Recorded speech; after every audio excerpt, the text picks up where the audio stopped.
सभी को जय मसीह की। एक बार फिर से प्रभु का वचन हम देखेंगे और मेरे प्रियो, हम सीख रहे हैं चंगाई के अद्भुत सामर्थ के बारे में। और हमने देखा था कि किस प्रकार प्राचीनों को बुलाकर वो तेल मलकर प्रार्थना करेंगे और परमेश्वर के जो लोग जो विश्वास करेंगे वो चंगे हो जाएंगे। इसी प्रकार से एक और बात को हम देखेंगे, वो ये है कि जब हम बपतिस्मे के बाद परमेश्वर की मेज में भाग लेते हैं, प्रभु की मेज में हम भाग लेते हैं, उसके लहू को पीते हैं, उसके बदन को खाते हैं, तो हमें बहुत ही आदर के साथ, बहुत ही सम्मान के साथ उसको पहचान कर हमें उसमें भाग लेना है। ये कोई फॉर्मेलिटी नहीं है, ये कोई एक दूसरे को देखकर किया जाने वाला कार्य नहीं है।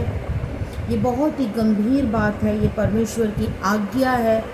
और जब हम देखते हैं 1 कुरिन्थियों 11 अध्याय उसका 30 पद, तो लिखा है, इसी कारण तुम में बहुत से निर्बल और रोगी हैं और बहुत से सो भी गए हैं। यदि हम अपने आप को जांचते तो दंड ना पाते। इसी कारण तुम में बहुत से रोगी और निर्बल हैं, हालेलुया, और बहुत से सो भी गए हैं, क्योंकि उन्होंने परमेश्वर की मेज को उस गंभीरता से नहीं लिया जिस गंभीरता से उन्हें लेना चाहिए था।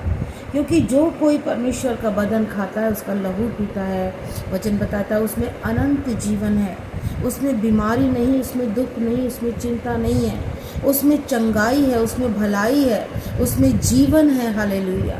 इसीलिए हमें बहुत ही उसकी देह को पहचान कर खाना है, हालेलुया। उसके लहू को हमें पहचान कर पीना है। ये नहीं कि हम गलतियों को करते जाएं।